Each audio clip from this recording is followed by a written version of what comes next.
خوتي خواتاتي اهلا وسهلا مرحبا بكم يا جماعة الخير صباح الخير عليكم زلف اللون والسلام عليكم. Nous sommes le 7 novembre 2023 et c'est le verdict, c'était aujourd'hui le verdict dans la fameuse affaire d'Amira Bouraoui.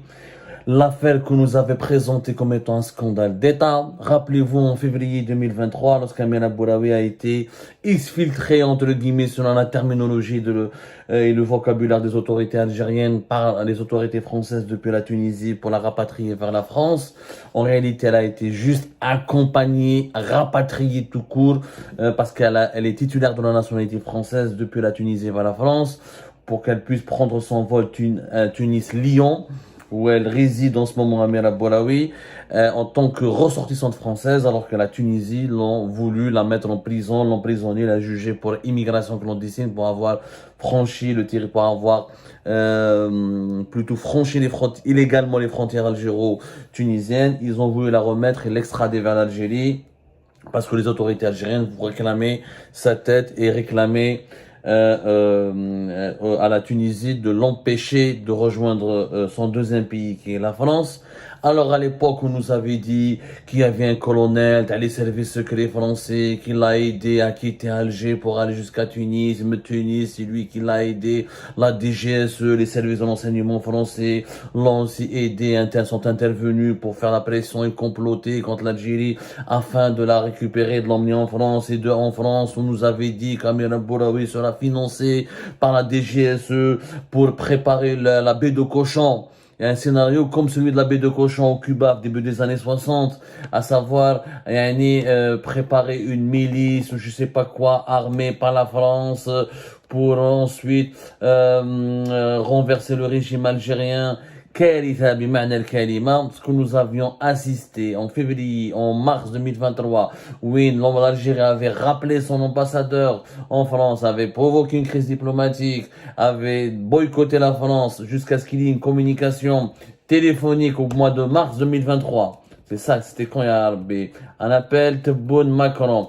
Pour s'expliquer, les deux hommes ont été obligés voilà, c'était le 24 mars 2023. C'est à la suite de cet appel, les relations se sont calmées un petit peu à cause de l'affaire Amira Bouraoui. Amira Bouraoui, criminel, à la tête traître, à la tête d'un réseau d'espionnage et à la tête d'une milice, je sais pas, armée par la France, où les théories ont circulé. Et ben aujourd'hui, avec le procès, il y a eu le procès, il a commencé le 31 octobre 2023. Aujourd'hui, le verdict.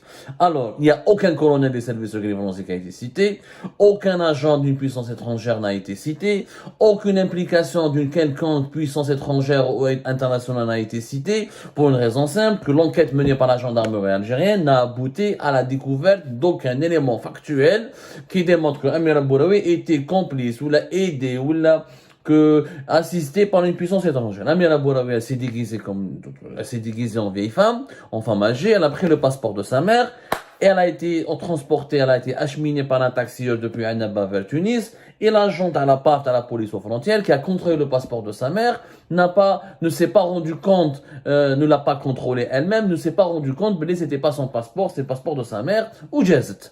Simple, c'est aussi bête, c'est une immigration, même pas immigration illégale, parce qu'elle avait le visa français, les nationalités françaises.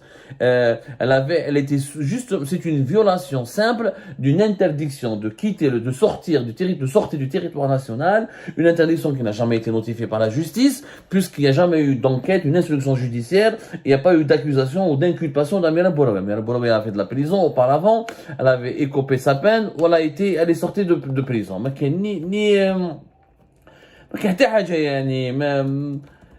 aucun crime, il n'y a rien qu'on puisse lui reprocher. Il n'y a absolument rien qu'on puisse lui reprocher. Elle a fait de la prison, voilà, en juillet 2020. Si je me trompe pas, elle a été emprisonnée pendant presque 2 mois. Pour un délit d'opinion. Il n'y a rien qui prouve, qui a prouvé, qui l'implique dans une affaire d'espionnage, de complicité avec des services de renseignement étrangers, français, rien.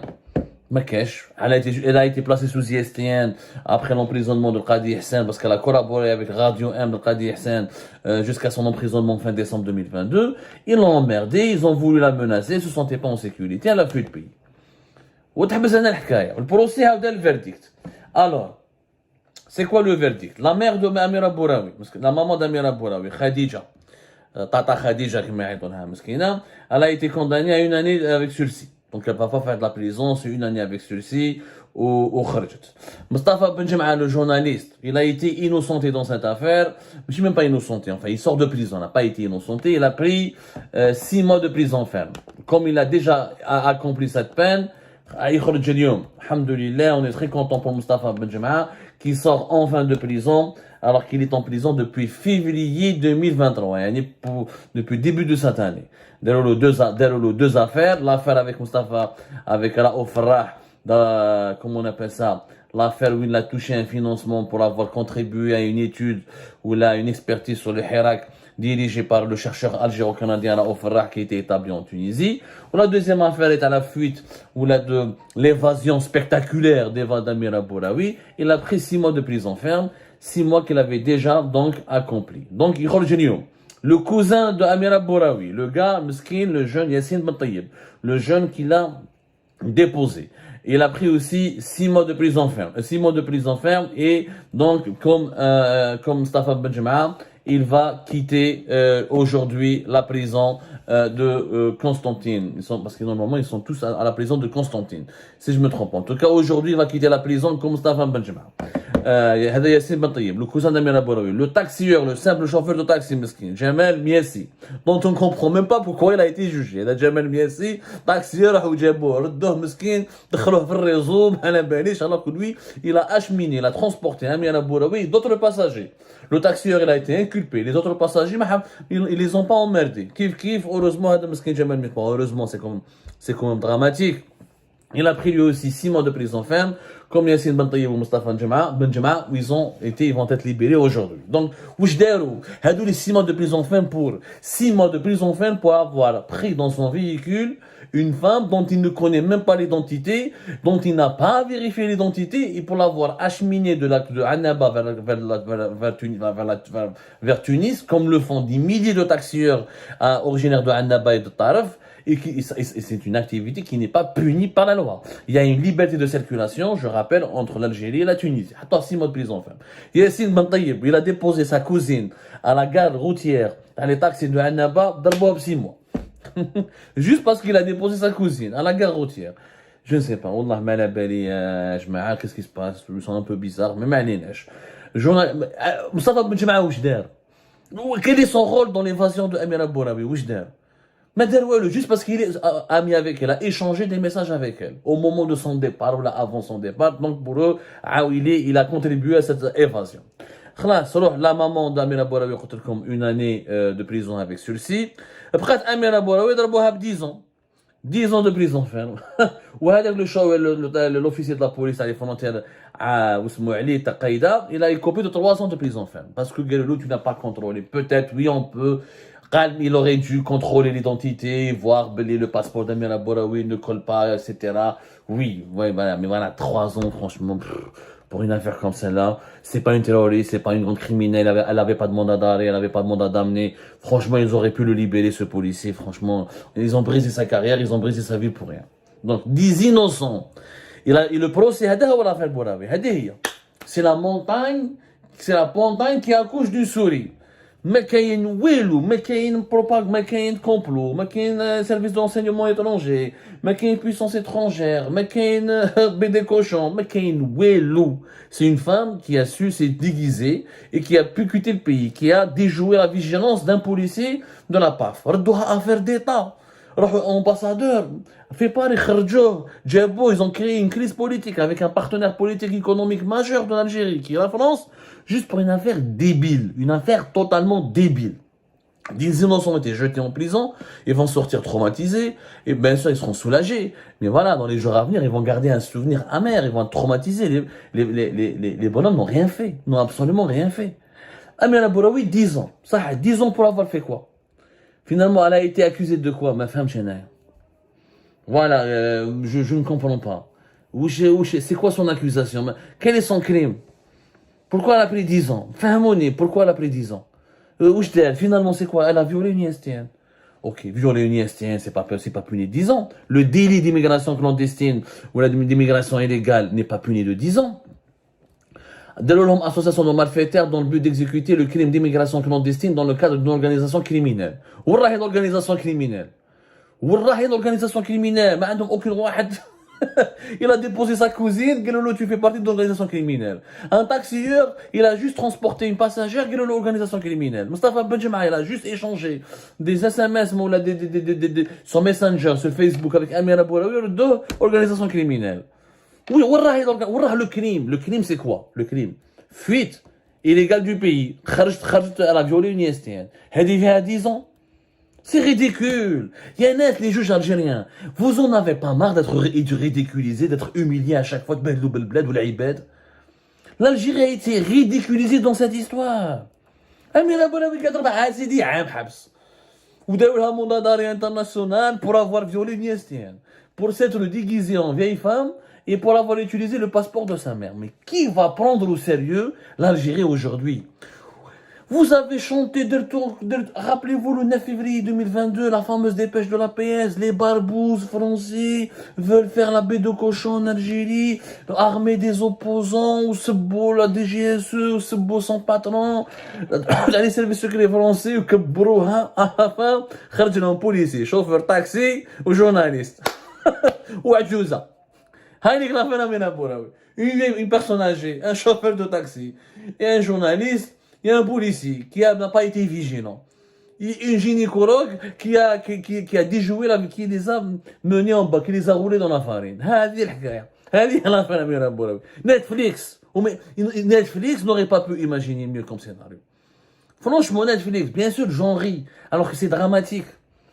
C'est dramatique que des gens aient fait de la prison pour une affaire aussi débile. C'est dramatique qu'une militante écope de 10 ans de prison ferme pour avoir juste tranché les frontières algéro-tunisiennes, pour avoir violé une ISTN qui n'a pas été notifiée, dans les règles de l'art par la justice. Elle ne fait pas partie de Amir Abouraoui. Elle a écopé d'une peine de prison en 2020, ou Kharjet, et c'est tout, quoi. Voilà. Et voilà, elle a eu un jugement en 2021. Mais franchement, il n'y a pas d'affaire. Il n'y a pas d'affaire. Elle a été déjà condamnée en 2020, atteinte à la personne du président. Elle a été condamnée en appel le 18 octobre 2021 à 2 ans de prison ferme pour offense à l'islam. Mais voilà, il n'y avait pas de mandat de dépôt à l'époque. C'était le 18 octobre, la cour de Tipaza, qui l'a condamnée à 2 ans de prison ferme pour offense à l'islam, pour des propos tenus sur sa page Facebook. Voilà, Dès lors, une condamnation en mai 2021 pour atteinte à la personne du président et diffusion d'informations susceptibles de porter atteinte à l'ordre public. Il n'y a pas eu d'autres poursuites. Mais à part ces deux affaires de 2020 et 2021, elle n'a jamais fait l'objet d'un mandat d'armée, d'un mandat de recherche ou d'une enquête sérieuse. Pour la simple raison qu'elle c'est une femme gynécologue, militante politique, animatrice sur Radio 1. Franchement, c'est une honte cette affaire, voilà. Et on devrait juger celles et ceux. Il y a une loi en Algérie qui interdit, qui criminalise la diffusion de fake news. On devrait les juger. Les personnes qui ont dit, les journalistes, les journaux, l'APS, ceux qui ont accusé les services secrets français et ceux qui nous ont fait croire, ou là, qui ont fait croire au peuple algérien qu'il y a derrière cette affaire un grand complot mené par les services secrets français. On devrait les appeler, on devrait les convoquer, on devrait les juger, on devrait leur réclamer des comptes. Ils nous ont fait croire. C'est des fake news qu'ils ont diffusés. Ils ont terrorisé la population. Oh, l'Algérie, notre pays, menacé par un complot international mené par les services secrets français. Tout ça, rien. Nada. C'est une affaire débile. C'est la montagne qui accouche d'une souris. Et c'est surtout la propagande du régime algérien qui aboutit à un énorme scandale. C'est la scandaleuse. C'est le scandale, c'est l'ampleur dramatique et scandaleuse de la propagande algérienne dans ces délires qui a été révélé ou elle a dévoilé au grand jour par le verdict de l'affaire Amir Abouraoui, aujourd'hui 7 novembre 2023.